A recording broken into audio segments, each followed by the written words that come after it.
Welcome students. आज हम arithmetic progression last exercise के सारे वर्ड प्रॉब्लम्स एक साथ पहले ख़त्म करेंगे। तो शुरुआत करते हैं क्वेश्चन नंबर 15। अब ये वर्ड प्रॉब्लम्स दिखने में लेंदी होंगे, बट आपका काम है ध्यान से रीड करना और एपी यानी सीरीज़ किन नंबर्स का बनाना है ये भी समझ के लेना। तो 15, 16, 17 काइंड ऑफ इजी सम्स हैं। 18, 19 में थोड़ा ध्यान रखना पड़ेगा।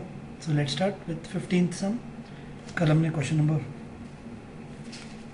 14 तक किया हुआ है, आज हम 15 से शुरुआत कर रहे हैं। आप सबको भी रीड करना है। A contract on construction job specifies a penalty for delay of completion beyond a certain date as follows. एक पर्टिकुलर कॉन्ट्रैक्ट दिया गया कंस्ट्रक्शन काम का, और अगर वो टाइम पे ख़त्म नहीं हुआ तो हर एक दिन लेट होने पर कुछ पेनल्टी चार्जेस रखे हुए हैं। सो ₹200 फॉर द फर्स्ट डे, यानी पहले दिन 200 रुपीज़ पेनल्टी पे करनी है। ₹250 फॉर द सेकेंड डे, यानी अगर 2 दिन डिले हुआ तो सेकेंड डे की ये पेनल्टी है और फर्स्ट डे की ये दोनों मिलाकर पे करनी पड़ेगी। बहुत स्टूडेंट्स को ये लगता है कि अगर 2 दिन डिले किया तो 250 भरना पड़ेगा। ऐसा नहीं है। पेनल्टी फर्स्ट डे अगर लेट होता है कम तो 200 है, सेकेंड डे की ये पेनल्टी है।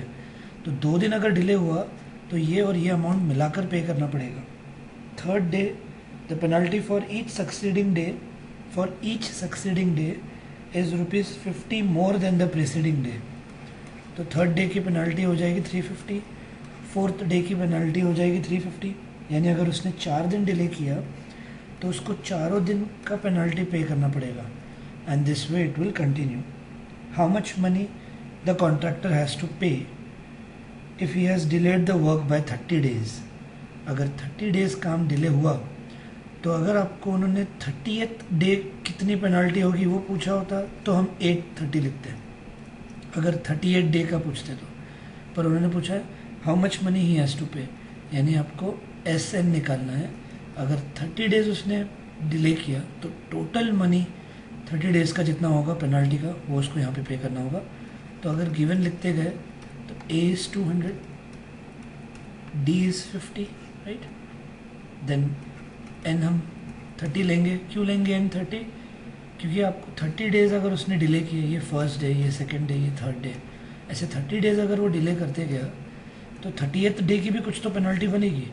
पर वो सिर्फ उतनी अमाउंट भरकर नहीं चलेगा, उसको हर एक दिन का ये जो पेनल्टी बनते जा रहा है ये सब मिलाकर पे करना पड़ेगा, which means we have to find S30। आपको ये बस समझना ज़रूरी है, फिर कैलकुलेशन की जब बात आए तो आपको करना होगा। पर यहाँ पर फिर से आपको ये बताना पड़ेगा दैट ये सीरीज़ AP में आ रहा है करके। तो हर वर्ड प्रॉब्लम में आपको ये ध्यान रखना है। और उसके लिए हम क्या करते हैं, A2 - A1, 250 - 200 is 50.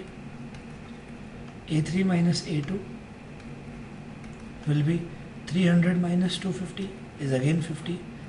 And since the common difference is same, since A2 - A1 is equal to A3 - A2, the given series forms an AP.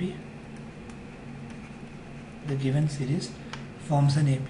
और वो हो जाने के बाद जब आपको S30 फाइंड करने को बोला है, यानी आपको SN का ये लॉन्ग फॉर्मूला यूज़ करना है। और अब आपको इसमें N की वैल्यू 30 सब्सटीट्यूट करनी पड़ेगी। A दिया हुआ है, फर्स्ट डे की पेनल्टी 200 थी, N पता है, इंटू D is 50, और इस हिसाब से कैलकुलेट करके जो आंसर आएगा वो आएगा ₹27,750। आई होप सबको ये पूरा समझ में आ गया है। So this way we have finished with this 15th word problem. आगे बढ़ते हैं 16th। थोड़ा ध्यान से, यहाँ सीरीज़ बन पाएगी कि नहीं वो भी देखना है हमको। 16 पहले आप रीड कीजिए। अ सम ऑफ ₹700, यानी एक टोटल कैश 700 है। A sum of 700 is to be used to give 7 cash prizes, यानी 7 कैश प्राइजेस में ये पूरी अमाउंट यूटिलाइज करनी है। तो ये सम ऑफ 7 कैश प्राइजेस हो जाएगा, correct, to students of school for their overall academic performance.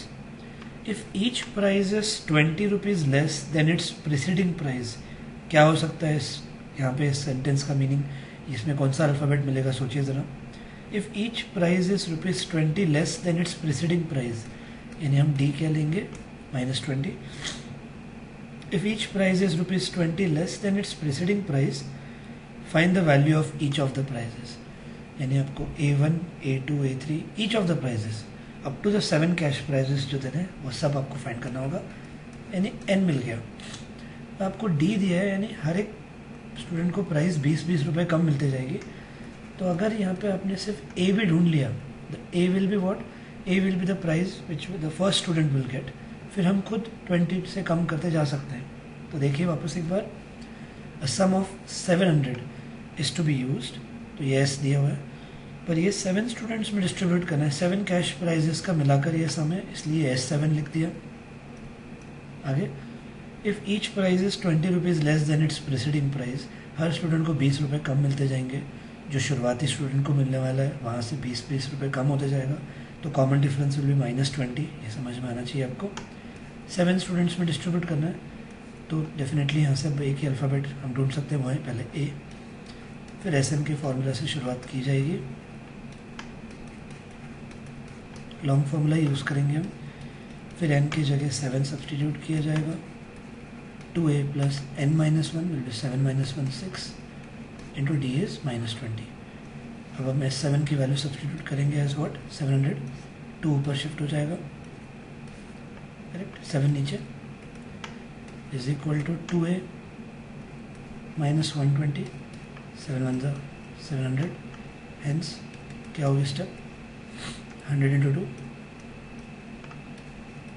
200 is equal to 2a - 120, 120 वहाँ जाके ऐड हो जाएगा, 2a will be 320, and hence we got the value of a as 160, which means what, the cash price received or the value of first prize will be 140. Therefore value of first prize will be 160 rupees, right? Rupees 160, and अब consecutively आप value of second prize, third prize just 20 rupees कम करते जाइए, value of third prize will be 120, value of fourth prize will be 100, and this way आप 7 cash prices तक पहुंच सकते हैं। सो आई hope सबको एक अलग सम समझ में आया। यहाँ पे कोई सीरीज़ नहीं बना, सम of 700 was to be used, what was to be given as cash prizes to students, और इस तरीके से हमने ये सॉल्व कर लिया। So this way we end up with question number 16। अब हम आगे बढ़ते हैं 17th की तरफ। ध्यान से पढ़िए, थोड़ा लेंथी वर्ड प्रॉब्लम है। In a school students thought of planting trees in and around the school to reduce air pollution. It was decided that the number of trees that each section of each class will plant will be same as the class, यानी first standard first class के student है तो हर division में हर section में एक ही tree plant करेंगे। Like a section of class 1 will plant 1 tree, a section of class 2 will plant 2 trees. जो वो स्टैंडर्ड में है उनका वो डिवीजन वो सेक्शन उतने ट्रीज प्लांट करेगा। But there are 3 sections of each class, there are 3 sections of each class. How many trees will be planted by the students if this goes on up to 12th standard class? So let's start. What will be A1? A1 will be the trees planted by class 1 students. तो कितना होगा, एक section एक tree plant करेगा, पर ऐसे 3 section है हर class के, तो ये हो गया A2 will be the number of trees, आप वर्ड्स में पूरा लिख सकते हो। A2 will be the number of trees planted by the students of class 2. Her section जो क्लास 2 का है 2 ट्रीज प्लांट करेगा, और ऐसे 3 सेक्शंस का मिलाकर 6 हो जाएगा।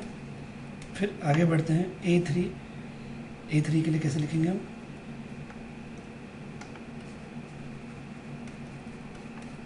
A3 will be the total number of trees planted by third class students, class 3। Her section 3 trees plant करने वाला है, so total will go to 9, and this way we can directly find the number of trees planted by class 12th students. कैसे होगा? अगर class 12th में है students तो हर एक क्लास 12 ट्रीज प्लांट करेगा, और इस तरीके से हम डायरेक्टली लास्ट टर्म तक भी पहुंच सकते हैं। तो क्लास 12th के स्टूडेंट्स टोटली मिलाकर 36 ट्रीज प्लांट करेंगे। तो आपको फिर ये दिखाना होगा एपी में है या नहीं, अभी वो स्टेप्स आपको करने हैं।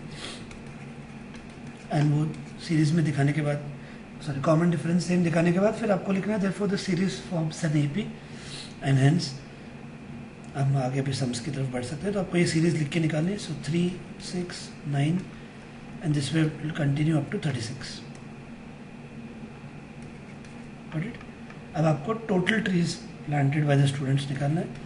तो ए होगा 3, डी होगा 6 - 3 विच इज़ 3। जब आपको लास्ट टर्म दिया है हम उसको हमेशा ए एन कहते हैं। और ये टर्म्स कितने हैं? ये फर्स्ट, ये सेकंड, ये थर्ड, ये 12th टर्म होगा क्योंकि क्लास 12 तक के स्टूडेंट्स हैं। So this will be the 12th term. I hope सबको समझ रहा है। ये फर्स्ट क्लास के, सेकंड क्लास, ये क्लास थर्ड के। तो ए, डी और ए एन के बाद हमने एन भी लिख दिया क्योंकि टोटल जितने क्लासेस हैं, स्टैंडर्ड्स हैं, वो एन हो जाएगा। और अब आपको एस एन निकालना है, sum of all the trees planted. तो जब आपको ए और ए एन दिया होगा आप एस एन का ये शॉर्ट फॉर्मूला यूज़ करके आंसर तक पहुंच सकते हैं। आई होप सबको ये सॉल्व एग्जाम्पल नंबर 17 क्लियर हो गया। अब एग्जाम्पल नंबर 17 क्लियर हो गया। अब थोड़े इंपॉर्टेंट सम्स शुरू होंगे। अब आपको एग्जाम्पल नंबर 18 अच्छे से समझ के लेना है। स्पाइरल बेस्ड क्वेश्चन है। Let's discuss. Just a minute, एक डायमीटर जैसे बना के रखता हूँ डायग्राम समझाने के लिए आपको। ओके, दो सेंटर्स लिए गए हैं, एक ए और एक b. Let's read. A spiral is made up of two successive semicircles, is made up of successive semicircles.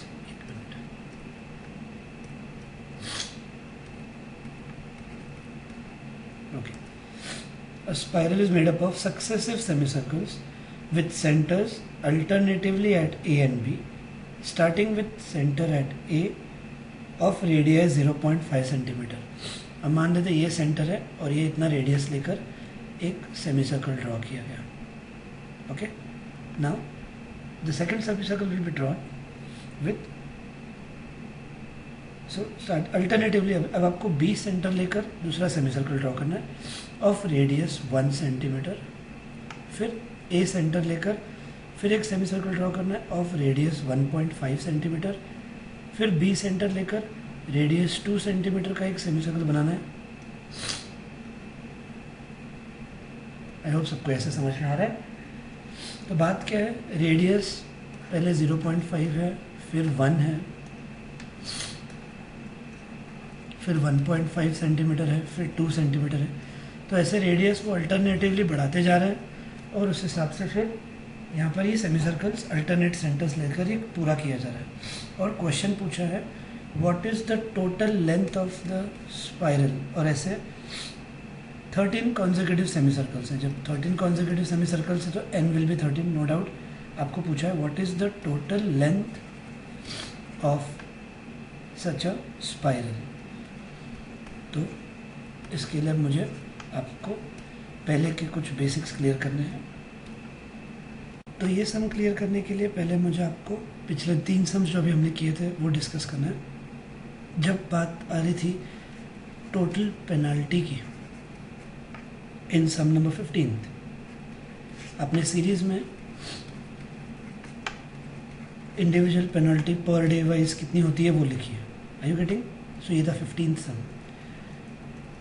16th में हमने कोई सीरीज नहीं बनाया, राइट। फिर 17th में जब बात आ रही थी टोटल ट्रीज प्लांट करने की, तो अपने सीरीज में number of trees planted by each class लिखते गए अब, विच वॉज 3, 6, 9, जिस वेट कंटिन्यूड अप टू 36। तो जो आपको टोटल फाइंड करना था उसी का आपने इंडिविजुअल सीरीज बनाया। तो बोलने का मतलब क्या है कि जब इधर टोटल लेंथ निकालना है स्पाइरल का, तो कुछ स्टूडेंट्स रेडियस की वैल्यू देखकर इसको एपी में लिखते हैं। आपको टोटल रेडियस पूछा है कि total length of the spiral पूछा है, फ़र्क है टोटल लेंथ में और रेडियस में। तो रेडियस की वैल्यू बस देख लेते हैं और खुशी से इसी को सीरीज़ में लिख के निकालते हैं। तो याद रखो, जब टोटल पेनल्टी फाइंड कर रहे थे तो सीरीज़ में एक एक वैल्यू एक एक दिन की पेनल्टी थी। जब टोटल ट्रीज़ निकाल रहे थे तो हर एक क्लास ने कितने ट्रीज़ प्लांट किए वो हमने सीरीज़ में लिखा। और जब इधर आपको टोटल लेंथ निकालनी है स्पाइरल की, तो यहाँ पर जो एक एक सेमी सर्कल आपको दिख रहा है, यहाँ पे आपको जो एक एक सेमी सर्कल दिख रहा है, हमको उसकी लेंथ फाइंड करनी पड़ेगी। ये तो let's start. A1 therefore will be length of first semi circle. क्यों लेंथ फाइंड कर रहे हैं इंडिविजुअल सेमी सर्कल की? क्योंकि टोटल लेंथ फाइंड करना है। जब टोटल पेनल्टी फाइंड करनी थी, आपने पर डे की पेनल्टी लिखी थी, अब टोटल लेंथ स्पाइरल का निकालना है तो रेडियस को AP में लिख कर नहीं चलेगा। सो इंडिविजुअल सीरीज़ में आपको एक एक सेमी सर्कल का लेंथ फाइंड करना पड़ेगा। और लेंथ फाइंड करना यानी सरकमफरेंस का फॉर्मूला यूज़ करना। सर्कल में सरकमफरेंस का फॉर्मूला है 2πr, पर सेमी सर्कल की हम लेंथ फाइंड कर रहे हैं सिर्फ ये इतना यहाँ तक, तो डिवाइड बाई 2 कर लेंगे तो वो हो जाएगा पाई r1। और पाई की वैल्यू तो नहीं सब्सटीट्यूट करनी है, लास्ट स्टेप तक मैं आपको पाई की वैल्यू सब्सटीट्यूट नहीं करवाऊँगा। तो ये होगा 0.5 पाई centimetre. What will B A2? A2 will be length of second semicircle, which will be pi r2. So pi is 1, sorry, r2 is 1, 1 into pi is pi. This way, we continue with A3. A3 will be the length of third semicircle. Formula will be pi r3. r3 की value हमने 1.5 दी हुई है, and this way it will continue. आपको 13 तक जाने की ज़रूरत नहीं है। फिर आपको ये दिखाना पड़ेगा कि ये सीरीज़ में है, ये सीरीज़ AP में है करके। तो A2 माइनस A1 ढूंढ लेंगे। ओरली बताइए, 1 pi minus 0.5 pi will be 0.5 pi. Then A3 minus A2, 1.5 pi minus 1 pi is again 0.5 pi. So this way A3 minus A2 is equal to A2 minus A1. Therefore the given series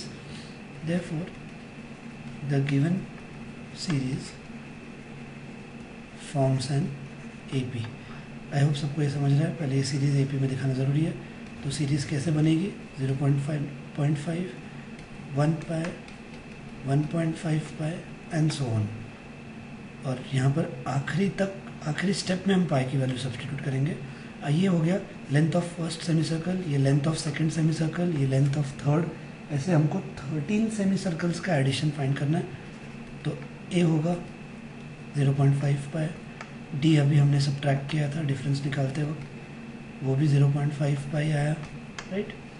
N कितने ऐसे semi circles है? 13। और ऐसे 13 semi circles का आपको length का sum find करना है, यानी S13 फाइंड करना है। आई होप सबको ये क्लियर हो रहा है। Just a minute. जो भी गिवन डेटा दिया है उस हिसाब से SN का हम क्लियरली लॉन्ग फॉर्मूला यूज़ करेंगे और इसमें भी ये वैल्यू सब्सटीट्यूट करते जाना है। तो SN N की वैल्यू हमको 13 सब्सटीट्यूट करनी है, राइट। तो N का वैल्यू 13 सब्सटीट्यूट हो जाएगा। फिर 2A का वैल्यू है 0.5 pi plus N minus 1 is 13 minus 1 12 and D is again 0.5 पाई। तो इस हिसाब से ये 13/2 ऐसे। And what will B 2 into 0.5, 2 into 0.5 is 1 and ये होगा 1 पाई प्लस 12 इंटू 0.5, 12 इंटू 0.5, 0.5 यानी हाफ, और 12 का हाफ होता है 6 पाई। सो 13/2 and 6 pi plus pi is 7 पाई। अब वाले स्टेप में हम लोग वैल्यू सब्स्टिट्यूट करेंगे पाई की, जिससे ये सम देख सकते हो कितना इजी हो जाता है। 7 cut and 2 1 0, 2 11 0 and 13 into 11 ends up with 143। So I hope सबको ये सम समझ में आ गया। ये इंपॉर्टेंट सम है इस एक्सरसाइज का। ध्यान रखिए, जब आपको टोटल लेंथ फाइंड करने को बोल रहे हैं सेमी सर्कल की, तो AP में जो सीरीज़ बनेगी नंबर्स की, that will be the length of each semi circle. So formula use किया हमने पाई are, A1 A2 A3 find किया। उस हिसाब से ये सीरीज़ AP में है, उसके लिए डिफरेंस सेम दिखा दिया। एंड एक बार AP बन गया तो आप कुछ भी सॉल्व कर सकते हो जो उन्होंने पूछा होगा। यहाँ पे सम ऑफ 13 सेमी सर्कल्स की लेंथ का पूछा था, तो वो हमने n की वैल्यू 13 लिख कर Sn के लॉन्ग फार्मूला के यूज़ से ये सम को एंड कर लिया। सो आई होप सबको ये क्लियर है। आगे बढ़ते हैं। क्वेश्चन नंबर 19, ये इस एक्सरसाइज का सबसे इम्पोर्टेंट है, जो सबसे ज़्यादा बार एग्जाम्स में आया है, वुडन लॉग्स का। सो रीड कीजिए एक बार, फिर सेकेंड टाइम मेरे रीडिंग के वक्त ध्यान दीजिए। So let's start. 200 logs are stacked, total 200 logs है, ध्यान रखिए, तो वो Sn हो जाता है। टोटल 200 लॉग्स मतलब Sn हो जाएगा। Are stacked in the following manner, कैसे अरेंज किया है? पहले रो में 20 है, फिर दूसरे रो में 19 है, फिर तीसरे रो में 18, ऐसे करते करते कम होते गए और आखिरी में ज़रूरी नहीं है एक ही होना चाहिए। लॉग्स 200 अगर इधर ही ख़त्म हो गए तो आखिरी रो में कुछ 4, 5, 6 कुछ भी हो सकते हैं, राइट? तो आपको ये समझ के लेना पड़ेगा। तो टोटल 200 लॉग्स हैं। They are stacked in such a manner that there are 20 logs in the bottom row, तो ये ट्रायंगल अपवर्ड तरीके से होगा। तो 20 logs in the bottom row, तो ये सीरीज़ बनने वाली है। First row 20 logs, 19 in the next row, एक कम हो गया, तो ये ऐसे ट्रायंगुलर अरेंजमेंट होगा। और ज़रूरी नहीं है पूरा ट्रायंगल बनना चाहिए, ये यहीं पे भी बीच में भी ख़त्म हो सकता है। Okay, so 19 in the second row, 18 in the next row, and so on. In how many rows? ध्यान दीजिए, how many terms से ध्यान आना चाहिए आपको। n पूछा हुआ है। In how many rows are these 200 logs placed? And how many logs are in the top row? अब यहाँ से 20, फिर 19, फिर 18, ऐसे करते करते टॉप रो यानी लास्ट टर्म आपको पूछा हुआ है, विच मीन्स an। वापस एक बार रीड कर लेते हैं। टोटल 200 लॉग्स है, तो Sn हो गया 200।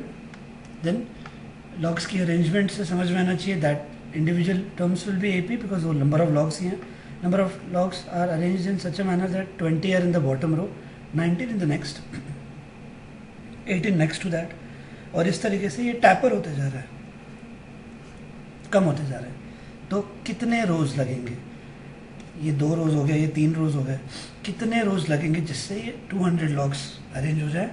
और आखिरी रो पे कितने लॉग्स रहेंगे? ये फर्स्ट रो में है, ये सेकंड है, ये थर्ड, तो आखिरी रो पे कितने होंगे हमको, यानी nth टर्म निकालना है। आई होप सबको ये गिवन समझ में आ गया पूरा। तो अब देखते हैं कैसे होगा। a का वैल्यू क्लियर है, d एक एक कम होते जा रहा है, आपको Sn का वैल्यू दिया है और आपको n फाइंड करना है। हमने ऐसे टाइप का एक सम क्वेश्चन नंबर 3 में किया था कि जब भी आपको Sn, a और d दिया जाए और n पूछे, you will get a quadratic equation in n। हमने एक सम भी अभी भी स्किप करके रखा हुआ है, तो वो भी उसमें उसी टाइप का है। तो Sn का भी हम लॉन्ग फार्मूला यूज़ करेंगे, n/2 into bracket 2a plus n-1 into d। आगे Sn की वैल्यू सब्सटीट्यूट कर दी 200, n/2, 2 इंटू a का वैल्यू 20 है, देन n-1 ऐसे रखा जाएगा। d का वैल्यू -1 है, ये -1 अब हम यहाँ पे सब्सटीट्यूट कर देंगे, ये 2 ऊपर जाएगा, ये हो जाएगा 400, n डॉट 20 इंटू 2 40, फिर ये -1 -n प्लस 1। सो ये 400 ऐसे ही, ये n ऐसे ही, 40 प्लस 1 इज़ 41 माइनस n, अब ये मल्टीप्लाई होगा। सो 400 will be 41n minus n square. अब हमने अगर इधर शिफ्ट कर लिया तो फाइनली जो हमको क्वाड्रेटिक इक्वेशन n में मिलता है वो है n square minus 41n plus 400 equal to 0। सबको यहाँ तक करेक्टली समझ में आ गया होगा, जस्ट वैल्यू सब्सटीट्यूट की हुई है। अब ये नंबर्स देख सकते हो आप, बहुत बड़े हैं, और मुझे कल ही पता चला कि आपको स्कूल ने क्वाड्रेटिक फार्मूला पढ़ाना शुरू कर लिया है, तो थोड़ा भी ध्यान दिया होगा तो आपको क्वाड्रेटिक फार्मूला तो पता रहेगा क्या है। तो क्वाड्रेटिक फार्मूला क्या है कि अगर कोई equation ax² plus bx plus c equal to 0 के फॉर्म में है और आपको x की वैल्यू निकालनी है without splitting the middle term, तो आपको बस करेक्टली a b c के वैल्यूज़ गेस करने आने चाहिए, और ये क्वाड्रेटिक फार्मूला के ज़रिए आप x के आंसर्स ढूंढ सकते हो। तो हम पॉलिनोमियल्स में भी ये यूज़ कर सकते हैं, क्योंकि आखिरी में हम उसको भी इक्वल टू 0 करके इक्वेशन ही बना देते हैं. So it's minus b plus minus under root b square minus 4ac upon 2 है. तो जब आपको इक्वेशन क्लियरली फॉर्मेट में दिया हो, यहाँ पे भी आप देख सकते हो A X square plus B X plus C, बस x की जगह पर n आ गया है. तो अब हमको यहाँ पे n की वैल्यू निकालनी है हाउ मेनी रोज़ के लिए. तो बड़े नंबर्स जब भी रहेंगे हम क्वाड्रेटिक फार्मूला से करेंगे. तो आपके रेफरेंस के लिए मैं यहीं रख रहा हूँ ये ऐसे. और कभी भी क्वाड्रेटिक फार्मूला से शुरुआत डायरेक्ट नहीं करनी है. रिप्रेजेंटेशन ठीक रखने के लिए आपको पहले बी स्क्वायर माइनस 4ac की वैल्यू निकालनी है. तो यहाँ से हम पहले ए बी सी के वैल्यूज़ लिख लेते हैं. एन स्क्वायर का कोएफिशिएंट ए होगा, एन का कोएफिशिएंट बी होता है और कांस्टेंट है 400. तो अभी हम यहाँ पे बी स्क्वायर माइनस 4ac की वैल्यू ढूंढेंगे. So B square minus 4ac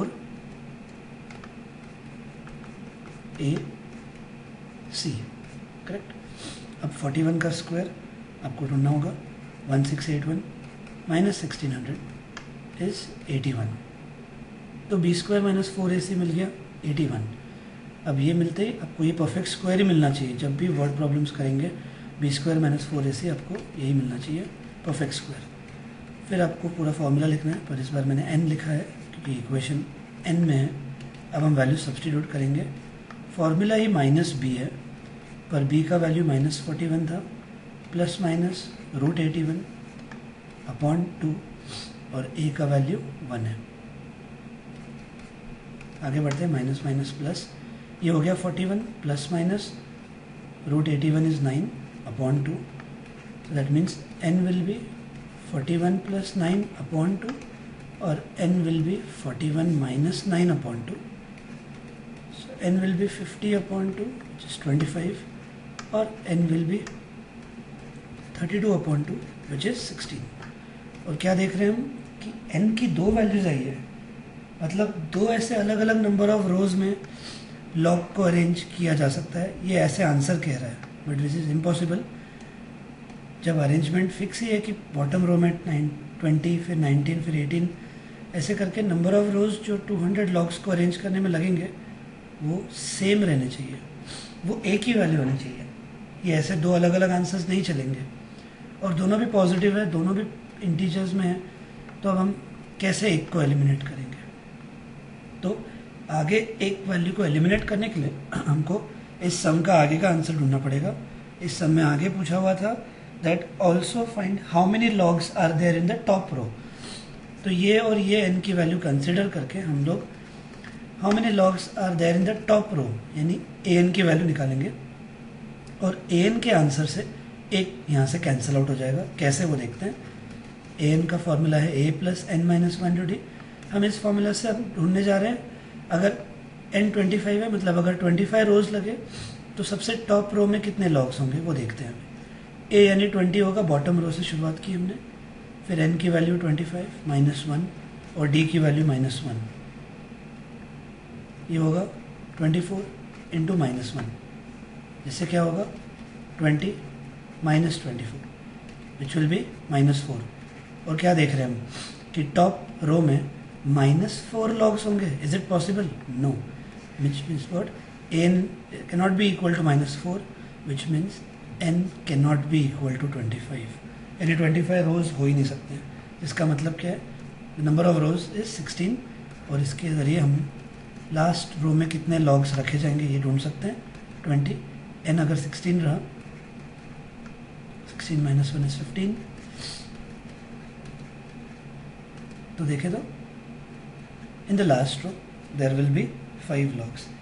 आई होप सबको ये समझ में आया कि देखो n की कैसे दो वैल्यूज़ आई हैं और हमने आगे का फिर क्वेश्चन सॉल्व करके उसी सम में आगे का पार्ट सॉल्व करके एक को कैसे कैंसिल आउट कर लिया, ये आपको समझ में आना चाहिए. तो ये बहुत इंपॉर्टेंट सम है नंबर ऑफ लॉग्स का. सॉल्विंग को लेकर भी क्वाड्रेटिक इक्वेशन आगे मैनेज करने बराबर आना चाहिए. तो सब लोग समझ जाइए ये सम कैसा था. टोटल इतने लॉग्स थे, ऐसे कम करते हुए स्टैक वाइज अरेंज करते जा रहे थे. तो क्वेश्चन पूछा था कितने रोज़ में ये लॉग्स अरेंज हो जाएंगे और सबसे टॉप रो पे कितने लॉग्स होंगे. तो n और an ढूंढना था और इस तरीके से हमने ये कर लिया. आज बढ़ते हैं अभी लास्ट सम की तरफ आज के. और जो दो बाकी सम्स हैं हमारे वो मैं 3-4 सॉल्व्ड एग्जाम्पल्स के साथ अगले सेशन में कवर करूँगा. मैं चाहता हूँ आप सिंसियरली आज ये वर्ड प्रॉब्लम्स ख़त्म कीजिए। 15, 16, 17, 18, 19, 20 ये 6 वर्ड प्रॉब्लम्स बहुत इंपॉर्टेंट है, मिड टर्म और प्रीलिम्स में भी बहुत बार पूछे जाते हैं। तो आज एक्सपेक्टेड है आप ये सारे बिना देखे ख़त्म कीजिए। आगे बढ़ते हैं क्वेश्चन नंबर 20 की तरफ। इन अ पोटैटो रेस, देख सकते हैं यहाँ पे कैसा है ये गेम।